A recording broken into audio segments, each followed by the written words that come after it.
찬송가 563장, 통일찬송가는 411장, 예수 사랑하심을 1절과 2절 찬양드리겠습니다. 예수 사랑하심을 성경에서 배웠네. 우리들은 약하나 예수 권세 많도다. 날 사랑하신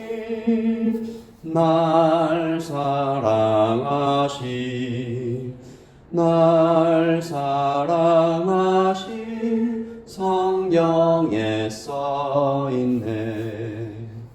나를 사랑하시고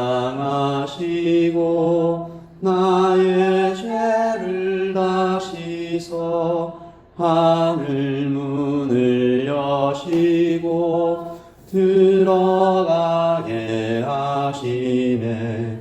날 사랑하신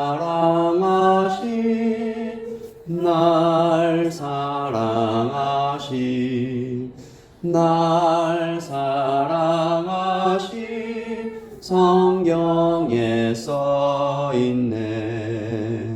아멘.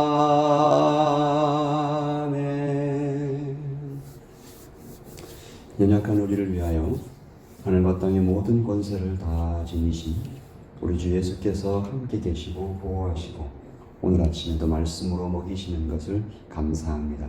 하나님, 그 말씀을 받아 그 말씀을 가슴에 품어 말씀이 명령하시는 대로 행하는 오늘 하루가 되게 하여 주시옵소서. 예수님의 이름으로 기도합니다. 아멘.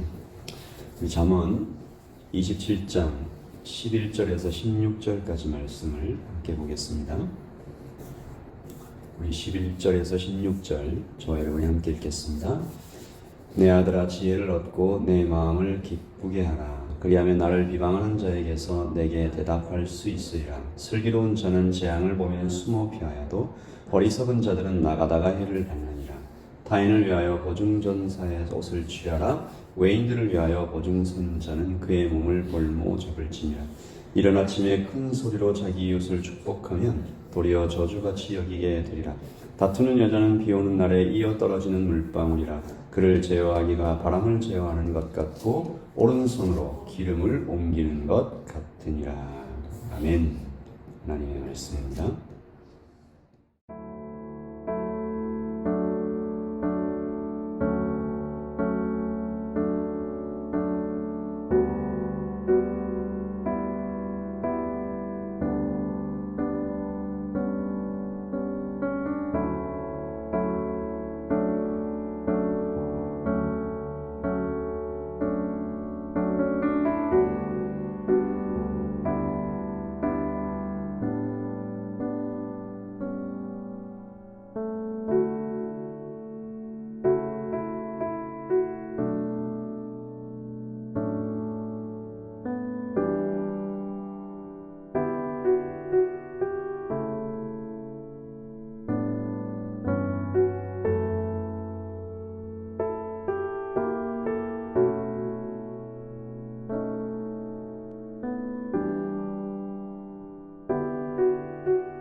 재앙이 닥쳐올 때 피할 줄 아는 사람이 슬기로운 사람이라고 하십니다. 오직 어리석은 자들이 겁없이 나가다가 감당치 못할 해를 받곤 하죠. 우리들을 괴롭히는 재앙이 무엇일까? 천재지변이 있을 것이고요. 사람의 실수로 벌어지는 인재도 있을 것입니다. 문명이 발달함으로 발생하는 여러 가지 탈 것으로 인해서 생기는 사고들도 재앙이라고 하겠죠. 안타까운 것은 예전에는 천재지변 정도로 여겨지던 일이 점점 늘어나고 있는 최근의 상황입니다. 사람이 파괴한 환경이 다시 부메랑처럼 사람을 해치고 있는 것을 보면서 하나님의 도움을 간절히 구하고 이 땅에 환경이 더 이상 닫히지 않도록 하나님께 기도하게 됩니다. 얼마 전 한 연구 결과에서 역사상 사람을 가장 많이 해친 동물이 무엇일까? 이런 제목의 연구 결과를 읽었는데, 이 대부분 사나운 맹수나 이런 어떤 것들을 떠올리게 되겠죠. 실제로 상어와 늑대, 악어 같은 동물들이 10위 안에 있습니다. 그런데 압도적으로 1위와 2위를 차지한 동물이 있는데 의외였어요. 3위인 뱀과는 거의 10배 이상 차이가 납니다. 1위가 모기입니다. 연간 72만 5천 명을 죽게 만드는데 댕기열, 뇌염, 에이즈, 말라리아. 2위가 무엇일까요? 사람입니다. 매년 47만 5천 명이 사람으로 인해서 죽고 있다고 합니다. 매년이더라고요. 크고 위험해 보이는 것보다 작고 가까이에 있는 것이 훨씬 더 위험하다는 것을 알게 되는 연구였습니다. 여러분, 사람이 사람에게 얼마나 위험한가?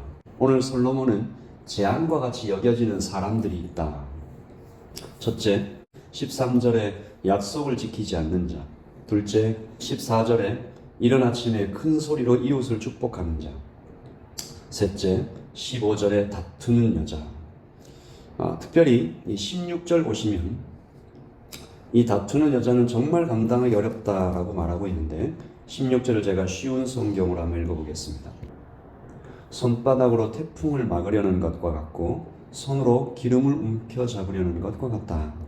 이런 사람들을 버텨내기가 그만큼 어렵다라는 것이죠. 한 사람씩 조금씩 더 자세히 살펴보면 우리 13절에 보증선자를 공동 번역으로 읽어보면 이렇습니다. 나그네가 옷을 담보로 잡히거든 잡아두어라. 나그네니 딱하더라도 잡아두어라. 이 타인을 위하여 보증선자를 나그네라고 번역했죠. 이 무슨 말이냐면 나그네가 와서 입으로만 약속하는 것을 믿지 마라는 것입니다. 그의 옷을 담보 잡아주든지 아니면 아예 그 사람을 꼭 붙잡아두라. 이거 어떻게 들으면 좀 매정하게 들릴 수 있는데, 사람이 입으로 하는 약속이 얼마나 가벼운지 알고 있으라. 얼마나 가볍게 흩어질 수 있는지 많이 경험해 본 지혜자가 전하는 교훈이죠.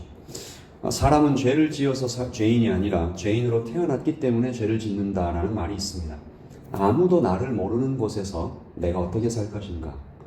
아무도 나를 알지 못하는 곳에서 의롭게 사는 것이 그만큼 어렵기에 여행지를 가면 많은 사람들이 금방 유혹에 넘어집니다. 다시 한번 공동체가 잡아주는 손이 얼마나 귀한지 깨닫게 되죠. 이 14절에 이른 아침에 큰 소리로 이웃을 축복하는 자, 이 사람 어떤 사람일까요? 그가 재앙처럼 여겨지는 것은 단순히 이 달콤한 잠을 깨우기 위해 때문인가? 아니면 너무 소란을 피워서 불쾌하기 때문인가? 층간소음 이런 얘기인가? 물론 그렇죠. 하지만 그보다 더 위험한 것은 그가 하는 인사가 겉으로는 요란하지만 아무런 진심이 없는 가식적인 아첨이기 때문입니다. 아마 이른 아침에 큰 소리로 축복하는 자는 무언가를 얻기 위하여 본인보다 더 돈이 많은 사람, 지위가 높은 사람에게 큰 소리로 인사하고 있는 것입니다. 예수님께서 바리새인들의 기도를 외식하는 기도라고 책망하신 이유가 여기에 있습니다. 광장에 서서 두 손을 높이 들고 경건한 채 하는 얼굴빛으로 주님, 나는 저 세리와 같지 않음을 감사합니다. 11조와 제사를 율법대로 드리게 되심을 감사합니다 라고 소리를 높이니까 예수님은 그의 기도를 아주 강하게 책망하셨습니다. 이것은 가치 없는 소음일 뿐만 아니라 가증스러운 죄악이다. 15절에 다투는 여자는 이 다투는 여자를 이어 떨어지는 물방울이다 라고 해석했는데, 이것은 어떤 분이 이 구절을 이렇게 해석했습니다. 여러 군데 구멍이 뚫려 있어서 비가 오는 날이면 계속해서 비가 새는 지붕 같다. 이런 집에 살면 비가 올 때 어떤 일이 일어날까요? 이 진퇴양난입니다. 집에도 있을 수가 없고 바깥에도 있을 수가 없습니다. 그런 의미로 다투기 좋아하는 아내와 살고 있는 남편의 처지가 그렇다. 70인역의 번역을 읽어보니까 빗방울들은 썰렁한 날 사람을 그의 집 밖으로 몰아낸다. 마찬가지로 욕을 퍼붓는 여인은 그의 남편을 그의 집 밖으로 몰아낸다. 이 세 사람의 공통점이 뭘까요? 이 말이 비틀린 것입니다. 언어가 타락한 거죠. 자기 중심적인 생각이 성화되지 않고 이 하수도가 터진 것처럼 그 입술에서 막 쏟아져 나옵니다. 오늘 하나님께서 그 자녀된 자들에게 이렇게 얘기하시죠. 27장 11절 말씀을 같이 읽겠습니다. 내 아들아 지혜를 얻고 내 마음을 기쁘게 하라. 그리하면 나를 비방하는 자에게 내가 대답할 수 있으리라. 오늘 재앙처럼 여겨지는 이 사람들, 우리 입술이 하는 말을 모두 듣고 계시는 하나님께 기도하는 것입니다. 하나님, 우리 입술에 파수꾼을 세워주시고 우리의 마음을 정결하게 하사 하나님 이렇게 재앙처럼 여겨지는 사람들처럼 행하지 않게 하시고 우리의 마음을 기쁘게 하시는, 또한 그렇게 주님이 기뻐하시는 말을 할 수 있는 오늘 하루가 되게 해달라고 기도하는 이 아침이 되기를 소원합니다. 우리 아까 드렸던 찬송가 563장입니다. 동일 찬송가는 411장인데 이 찬송가의 작시자가 이런 기도를 하죠. 내가 연약할수록 더욱 귀히 여기자. 오늘 아침에 우리의 말 때문에 고통받은 사람들을 위해서 하나님께 회개하고 나아가십시다. 그리고 그런 우리의 연약함을 가지고 주님 앞에 나갈 때 더욱 귀히 여기시는 우리 주님께 기대는, 의지하는, 기도하는 하루가 되기를 원합니다. 같이 3절과 4절 찬양 드릴까요? 내가 연약할수록 더욱 귀히 여기사 높은 보좌 위에서 낮은 나를 보시네. 날 사랑하시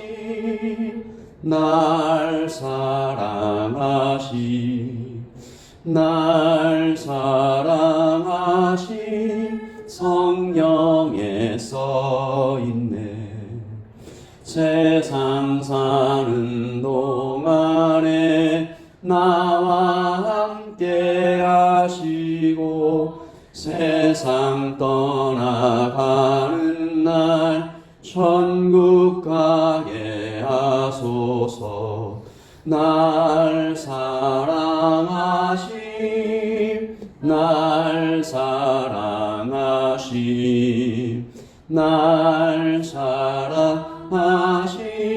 성령에 써있네. 아멘. 내 아들아 지혜를 얻고 내 마음을 기쁘게 하라. 슬기롭게 행하라. 재앙을 보면 숨어 피할 줄 아는 사람이 되라. 그리고 우리에게 새 사랑을 보여주셨습니다. 가벼운 입술을 가져서 약속을 함부로 어기는 사람, 이른 아침에 큰 소리로 자기 입을 축복하는, 그저 마음 없는 아첨만 하는 사람, 그리고 계속해서 다투기를 좋아하여 집에 있는 사람들, 또 만나는 사람들을 아주 힘들게 하는 사람. 하나님, 우리는 이런 사람으로 나타나지 않게 하시고, 어제 우리가 비슷한 기도 제목으로 기도를 하였는데, 이런 사람이 주위에 있다 여겨지면 그 사람의 영혼을 위하여 책망하며 기도하고 보듬어 두고 함께 나아가라. 우리 함께 기도하겠습니다. 아버지 하나님, 진실한 친구의 책망을 우리 입술에 담게 하시고 먼저 우리의 마음을 살피게 하소서. 하나님, 우리는 약속을 가볍게 여긴 적이 없었습니까? 하나님, 마음 없이 그저 듣기 좋은 말로 이웃을 축복한 적은 없습니까? 하나님 아버지, 다툼을 일부러 일으키며 하나님 그것으로 나의 존재를 드러내려고 한 적은 없습니까? 아버지 하나님, 나의 목소리가 언제 높아졌습니까? 하나님 아버지, 주님을 위하여 목소리를 높였습니까? 아니면 나의 분노를 참지 못하여 하나님 나의 생각을 주장하기 위하여 하나님 그렇게 내 목소리가 높여졌습니까? 성령 하나님, 이 아침에 우리를 가르쳐 주셔서 아버지 하나님, 이런 사람이 재앙처럼 여겨진다 하셨던 하나님의 말씀을 기억합니다. 아버지 하나님, 이 아침에 하나님 우리가 그런 사람 되지 않도록 도와주시고, 만약에 그런 사람 우리 주위에 있으면 슬기로운 친구의, 하나님 충직한 친구의 책망처럼 다가가 함께 기도하며 함께 그 일을 주님 앞에 드릴 수 있도록 주님 도와